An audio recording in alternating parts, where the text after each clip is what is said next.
Existe una estructura antigua que desafió toda lógica constructiva de su época. Una torre que alcanzaba alturas que parecían imposibles con la tecnología disponible hace miles de años. Durante siglos, los académicos la consideraron un mito, una leyenda sin fundamento histórico, pero investigaciones recientes han revelado algo sorprendente. No solo fue real, sino que su construcción fue un logro de ingeniería tan avanzado que rivaliza con nuestras estructuras modernas. Los arqueólogos realizaron un experimento revolucionario. Tomaron arcilla de la región mesopotámica, moldearon ladrillos siguiendo las especificaciones antiguas y los sometieron a pruebas de resistencia. Un ladrillo común, sin tratamiento especial, se fracturaba bajo apenas 400 kilogramos de presión. Con esa resistencia limitada, la altura máxima posible sería de 150 metros, pero entonces aplicaron el método descrito en los textos antiguos: calentamiento intenso. Llevaron los ladrillos a 800 grados centígrados durante 12 horas consecutivas. El resultado fue transformador. Esos mismos ladrillos ahora resistían 3.000 kilogramos de presión. Con esa capacidad de carga, los cálculos indicaban que era posible construir una estructura de hasta 3 kilómetros de altura. La torre que se describe en los registros antiguos, con sus 2.448 metros, estaba completamente dentro del rango de lo posible. Era como apilar 3 de los edificios más altos del mundo moderno, uno encima del otro. Lo más asombroso era que todo esto podría haberse logrado sin grúas modernas, sin acero, sin concreto armado, solo con ladrillos de barro, fuego y una sustancia pegajosa que brotaba naturalmente del suelo de Babilonia. Pero surge una pregunta aún más intrigante.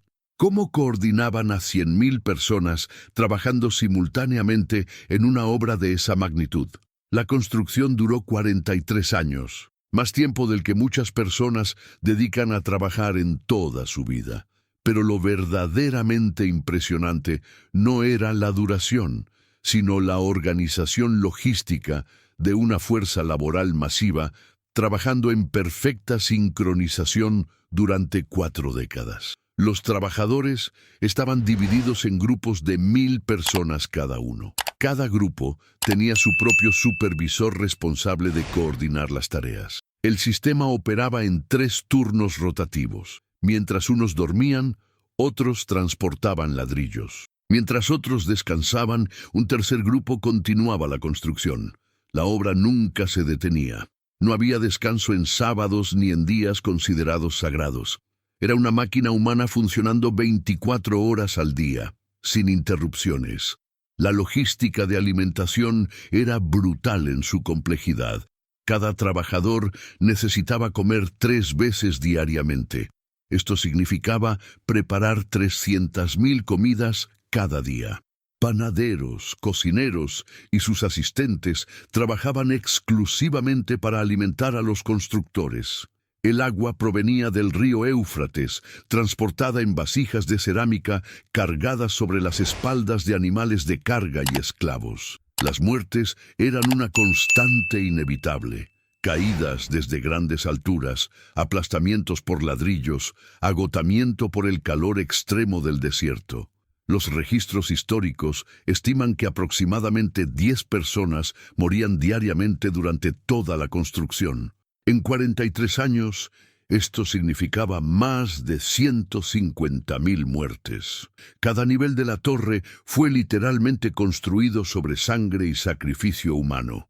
Los cuerpos de los fallecidos eran enterrados en las propias cimentaciones, como si sus espíritus debieran sostener eternamente la estructura. La torre no era simplemente una pila de ladrillos apilados. Era una estructura arquitectónica compleja, con cámaras secretas, corredores intrincados y escaleras que formaban un laberinto vertical. Cada uno de los 7 niveles tenía una función específica y propósito distinto. La base medía 90 metros de cada lado, ocupando casi una manzana urbana completa.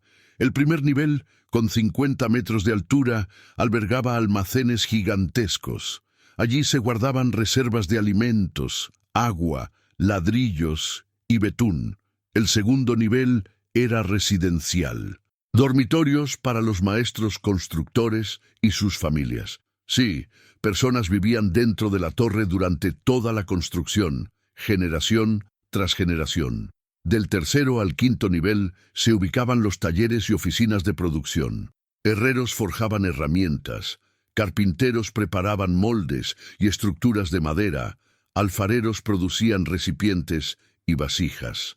El sexto nivel era el más misterioso de todos. Contenía cámaras religiosas donde mujeres participaban en rituales para bendecir la construcción. Arqueólogos descubrieron descripciones de estos rituales en tabletas cuneiformes antiguas. Las mujeres danzaban desnudas alrededor de fuegos sagrados, pidiendo protección divina para que la torre alcanzara los cielos. El séptimo y último nivel sería un observatorio. Allí, sacerdotes estudiarían los movimientos de las estrellas y se comunicarían con las deidades. Las paredes internas estaban cubiertas con betún pulido, creando superficies negras y brillantes que reflejaban la luz de las antorchas, creando una atmósfera mística. Pero ¿cómo transportaban materiales pesados a esas alturas imposibles sin elevadores modernos? La vida de los operarios era brutalmente difícil. Se despertaban a las 4 de la mañana, comían pan duro con cebolla y luego ascendían cientos de metros cargando ladrillos de 15 kilogramos. Esta era la rutina diaria que mataba a hombres constantemente, pero nunca faltaban voluntarios. ¿Por qué? Porque pagaban en plata. Un operario de la torre ganaba en un mes lo que un agricultor ganaba en un año completo. El trabajo comenzaba antes del amanecer para evitar el calor abrasador del desierto. Cada hombre cargaba 2 ladrillos simultáneamente, subiendo por rampas en espiral que rodeaban la torre, sin protección, sin equipos de seguridad modernos. Un paso en falso significaba muerte segura. El sistema de cuerdas y poleas era revolucionario para su época. Utilizaban troncos como poleas y cuerdas tejidas con fibras de palmera. Para izar cargas más pesadas, 50 hombres tiraban juntos, coordinados por un capataz que marcaba el ritmo golpeando un tambor. Cuando el ritmo se aceleraba, significaba que alguien importante estaba subiendo. Cuando se detenía abruptamente, todos sabían que alguien había caído. Por las noches dormían en tiendas alrededor de la construcción. El olor a sudor, betún y muerte flotaba permanentemente en el aire. Pero había algo peor que el cansancio y el peligro constante. Había algo que aterraba a todos: el miedo al día en que nadie más podría entenderse mutuamente. Ese día llegó en la mañana del año 46 de construcción. Los operarios subieron como siempre, cargando ladrillos y betún. De repente, algo inexplicable sucedió. Un maestro constructor gritó una orden a su ayudante. El ayudante lo miró confundido, no entendía nada. Era como si el maestro estuviera hablando una lengua completamente diferente. En minutos, el caos total se apoderó del cantero de obras. Nadie entendía a nadie más. Las órdenes se convirtieron en ruido incomprensible. Los maestres constructores gesticulaban frenéticamente, intentando desesperadamente hacerse entender. Los operarios soltaban herramientas, aterrorizados. Algunos creían que habían quedado sordos, otros pensaban que era una maldición divina. El pánico fue inmediato y generalizado. Un grupo de trabajadores en el sexto nivel no comprendió la alerta sobre una viga suelta. 5 hombres murieron aplastados. En la planta baja, cargadores soltaron las cuerdas que suspendían toneladas de material. La caída mató a docenas de personas. En cuestión de horas, siglos de conocimiento técnico acumulado se convirtieron en confusión total. Las consecuencias fueron devastadoras. Familias no se reconocían mutuamente por el habla. Maridos no entendían a sus esposas. Padres no comprendían a sus hijos. Grupos comenzaron a formarse según similitudes lingüísticas. En 3 días, de los 100.000 trabajadores, quedaban menos de 1.000. El resto huyó, formando caravanas que partían en todas las direcciones. La mayor obra de la humanidad fue abandonada de un día para el otro. Pero lo más intrigante es que tenemos pruebas físicas de que esto realmente sucedió. ¿Por qué construir tan alto? La versión oficial dice que querían alcanzar los cielos por orgullo, pero documentos cuneiformes revelan motivaciones más complejas y profundas.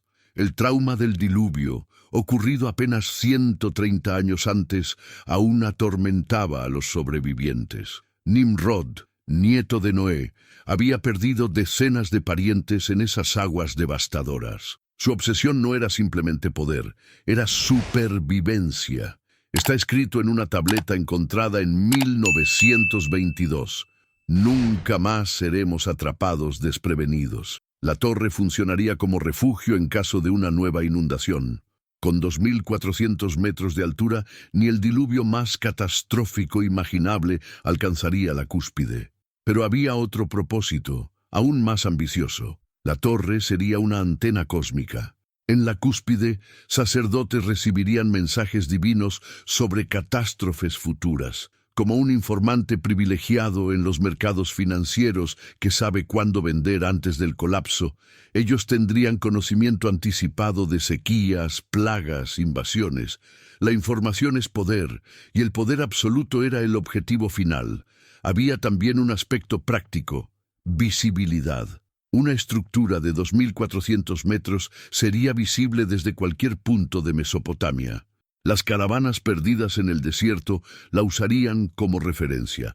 Los ejércitos enemigos pensarían 2 veces antes de atacar una civilización capaz de tal hazaña. Era la demostración suprema de poder en la antigüedad. El mayor misterio de la torre no es cómo fue construida, sino cómo desapareció. Una estructura de 2.500 metros de altura, con base de 90 metros cuadrados, no simplemente se desvanece, pero fue exactamente lo que sucedió. Donde debería haber la mayor montaña de escombros en la historia, hay solo nada. Existen 3 teorías principales. La primera, terremoto catastrófico. Mesopotamia se encuentra sobre placas tectónicas activas. Un temblor de magnitud 9 podría derribar la torre, pero los terremotos dejan escombros, montañas de escombros. No hay registro geológico de un terremoto de esa magnitud en esa época. Segunda teoría, desmontaje gradual. Después de la confusión de lenguas, pueblos locales habrían robado los ladrillos para construir otras ciudades.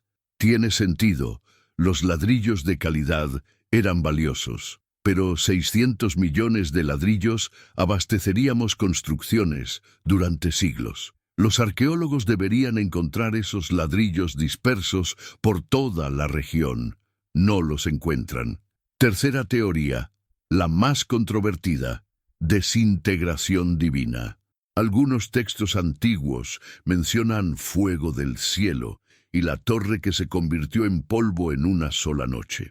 Científicamente imposible, tal vez, pero es la única explicación que justifica la ausencia total de vestigios, como si la materia simplemente dejara de existir.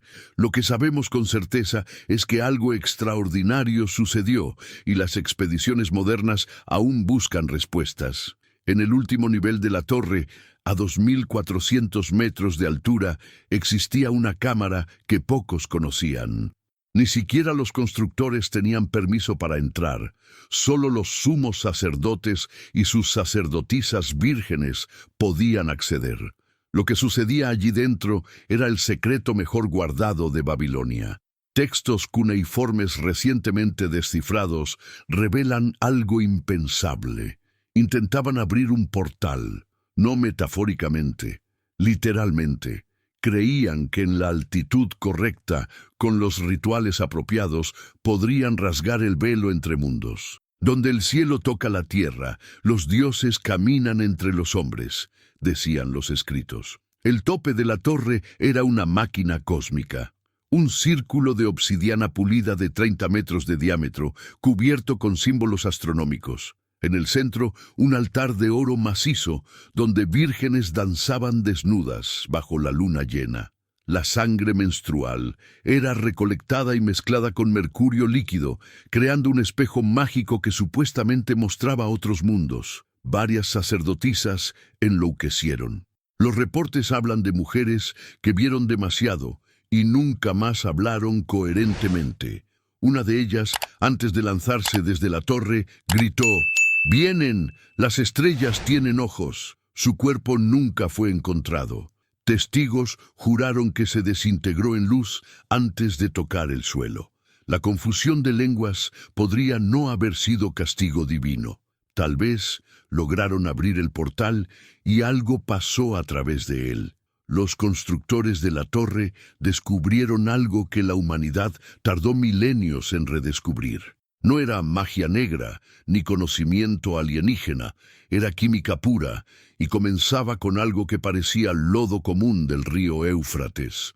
Primero moldeaban ladrillos con arcilla especial, no cualquier arcilla, sino una mezcla encontrada únicamente en esa región. Luego venía el secreto.